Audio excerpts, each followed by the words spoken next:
Di tengah upaya mendongkrak tingkat kesembuhan pasien COVID-19, Kementerian BUMN menyatakan telah memproduksi ivermectin sebagai obat terapi COVID-19. Menteri BUMN Erick Thohir menyebut ivermectin diproduksi PT Indofarma dan telah mendapatkan izin edar dari Badan Pengawasan Obat dan Makanan. Kami ingin menyampaikan mengenai obat ivermectin, yaitu obat anti parasit yang alhamdulillah hari ini sudah keluar izin edarnya dari BPOM. Ini dianggap bisa membantu daripada terapi pencegahan. Dan ini luar biasa, harganya sangat murah. Tapi ini kembali ditekankan ini terapi, ya, bukan obat COVID. Ivermectin pun ramai diperbincangkan. Namun dalam rilis tertulisnya, BPOM menegaskan ivermectin kaplet 12 mg terdaftar di Indonesia sebagai obat cacing. Selain itu, data uji klinik yang cukup untuk membuktikan khasiat ivermectin dalam mencegah dan mengobati COVID-19 hingga saat ini belum tersedia. Sebelumnya, juru bicara Satgas Penanganan COVID-19 Wiku Adhisa Smito menyebut, Balitbang Kemenkes akan melakukan studi lanjutan terkait penggunaan ivermectin bagi pasien COVID-19. Wiku Adhisa Smito menegaskan perlu hati-hati dalam penggunaan obat ini dan harus atas rekomendasi dokter. Sebagai tindak lanjut untuk memastikan khasiat dan keamanan penggunaan ivermectin dalam pengobatan COVID-19, maka Badan Penelitian dan Pengembangan Kesehatan Kementerian Kesehatan RI akan segera melakukan studi lanjutan dengan melibatkan beberapa rumah sakit. Sebagaimana yang disampaikan oleh Badan POM bahwa kehati-hatian sangat diutamakan dalam menggunakan obat ini dan harus di bawah rekomendasi berdasarkan observasi indikasi tertentu oleh dokter. Sementara itu dikutip dari situs resminya, WHO menyatakan ivermectin adalah salah satu obat yang direkomendasikan namun hanya digunakan untuk mengobati COVID-19 dalam uji klinis. Khusus untuk ivermectin, ini memang sudah banyak penelitian dan penelitian itu sebagian ada yang mengatakan ada manfaat, ada yang juga tidak mengatakan ada manfaat. Oleh sebab itu saya mengerti kenapa WHO kemudian mengatakan tidak merekomendasikannya kecuali untuk uji klinis. Kenapa? Karena hasil dari beberapa penelitian itu tidak konsisten. Nah, tetapi saat ini pun masih banyak penelitian yang sedang berlangsung. Mari kita tunggu dan sekalian juga di Indonesia ini kan juga akan segera dimulai penelitian uji klinis untuk ivermectin. Mari kita tunggu. Upaya terobosan dan penelitian obat bagi pasien COVID-19 harus terus dilakukan. Pengingat di tengah tingginya kasus COVID-19 diperlukan obat yang tak hanya berkhasiat, namun juga aman. Tim Liputan Kompas TV. Saudara, obat ivermectin tengah menjadi sorotan terkait izin edar maupun khasiatnya sebagai obat terapi COVID-19. Benarkah obat ini bisa mengobati atau mencegah COVID-19? Kita bahas bersama peneliti utama ivermectin, Dr. Budi Antariksa, serta Ketua Umum Perhimpunan Dokter Paru Indonesia, Dr. Agus Dwi Susanto. Saya sapa satu persatu terlebih dahulu. Dr. Agus, selamat pagi. Selamat pagi, Mas. Selamat pagi. Dr. Budi, jelas? Selamat pagi. Selamat pagi.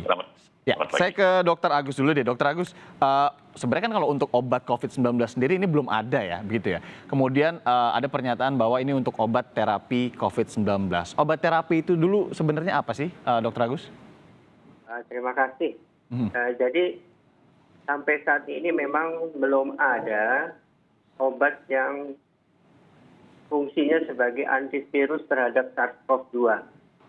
Ya, jadi memang belum ada. Nah, jadi obat-obat di dalam protokol tata laksana yang ada, yang sudah dikeluarkan oleh profesi, itu kan ada yang berfungsi sebagai suportif untuk meningkatkan daya tahan tubuh, ada yang berfungsi menghambat replikasi virus, ada yang berfungsi menghambat peradangan atau inflamasi, sehingga kalau dikombinasikan itu dapat mengurangi dampak dari beratnya penyakit COVID-19 itu.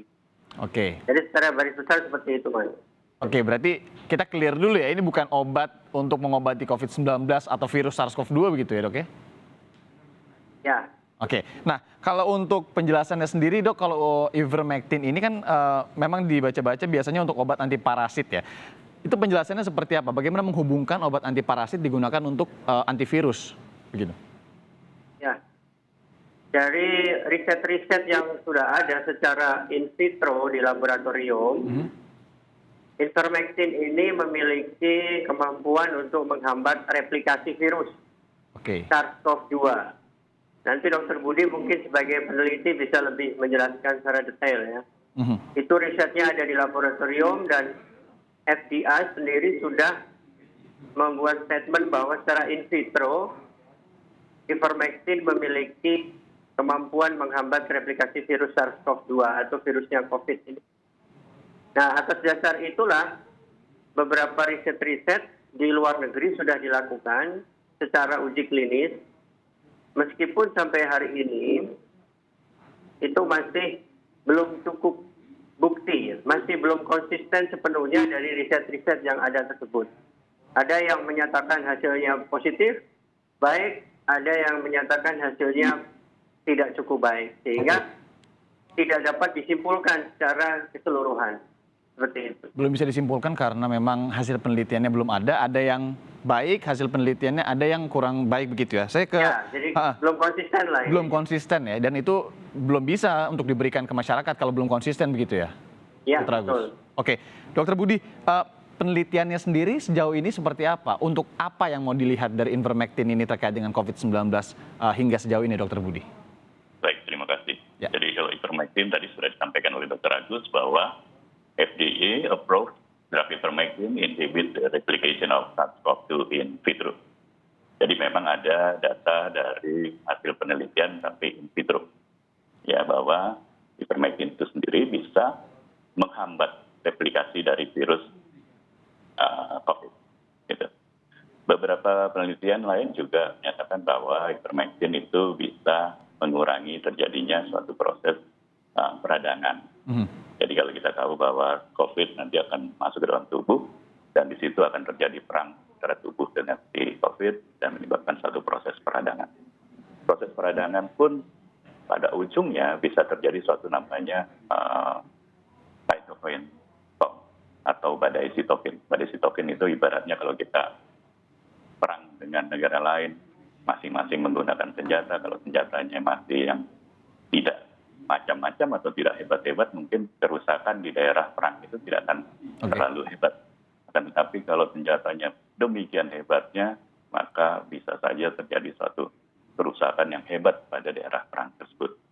Makanya ivermectin itu bisa menghambat kejadian suatu badai sitokin. Dari 3 hal inilah makanya beberapa penelitian itu sudah dilakukan oleh beberapa negara. Gitu. Memang dari beberapa penelitian ada yang menyatakan bahwa ivermectin bisa untuk menghambat virus COVID atau menyembuhkan COVID. Ada beberapa penelitian yang tidak menyatakan seperti itu. Bahkan menyembuhkan, Namun, dok? Maaf.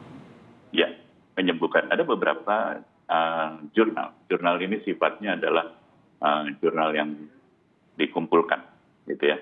Beberapa jurnal mengumpulkan bahwa ivermectin bisa dan terbukti untuk membunuh COVID. Ada beberapa jurnal juga menyatakan bahwa ivermectin bisa menjadi obat pencegahan buat COVID.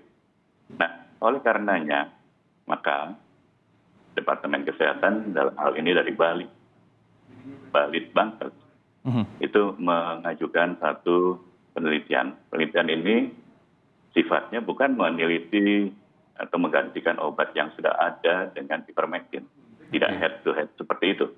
Akan tetapi pada orang dengan COVID, dia PCR yang positif, nanti akan dibagi menjadi kriteria ringan dan sedang.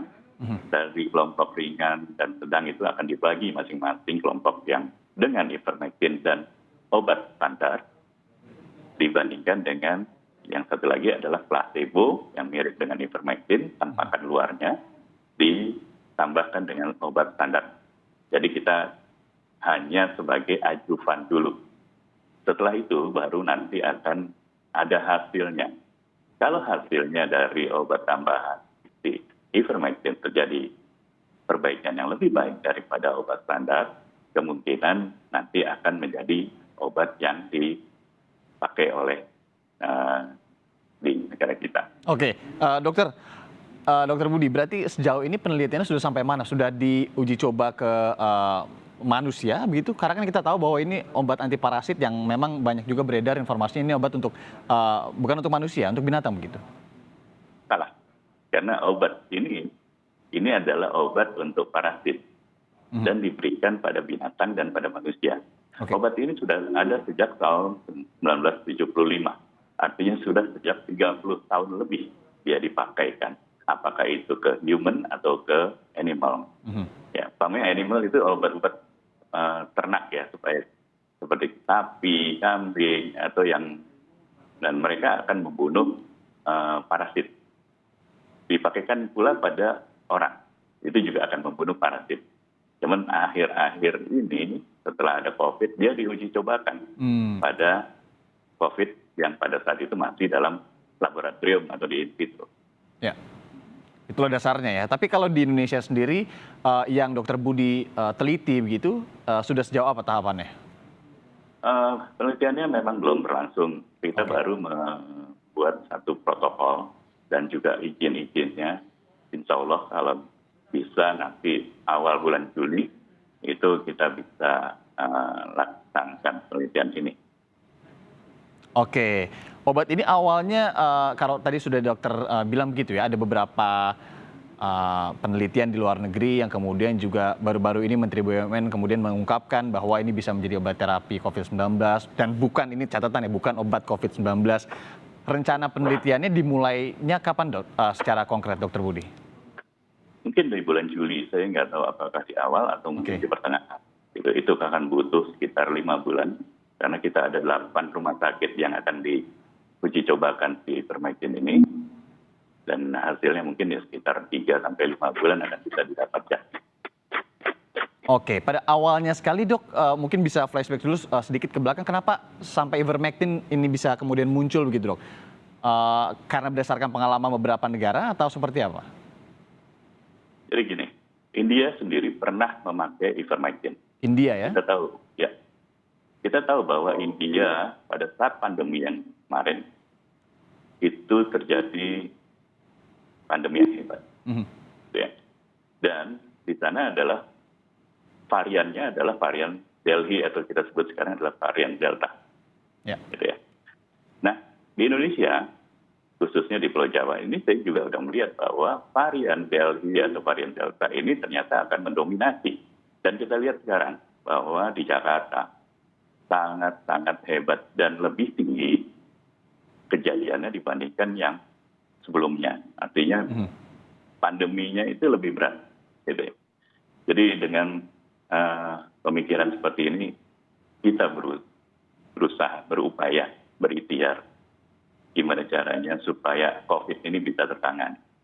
Kita lihat sendiri ya, mungkin pasien-pasien juga atau masyarakat juga pada ketakutan melihat bahwa di dalam rumah sakit itu berbondong-bondong orang datang, kondisinya tidak baik, tempatnya penuh, belum nanti nakes dan paskes, fasilitas kesehatan dan tenaga kesehatan pun akan kelelahan.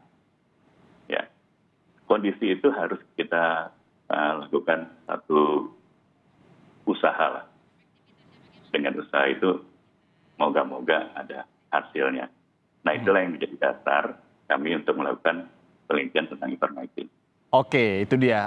Bagaimana kemudian penelitian ini sebenarnya kalau di Indonesia sendiri baru akan dilakukan, meskipun di beberapa negara sudah ada jurnal ilmiah dari penelitian, tapi kalau tadi seperti dikatakan Dr. Agus ini belum konsisten begitu ya. Bagaimana masyarakat harus menyikapi pernyataan-pernyataan tentang obat ivermectin ini, nanti akan kami tanyakan langsung ke Dr. Budi dan Dr. Agus setelah jeda berikut ini. Tetap di Sapa Indonesia Akhir Pekan, Saudara.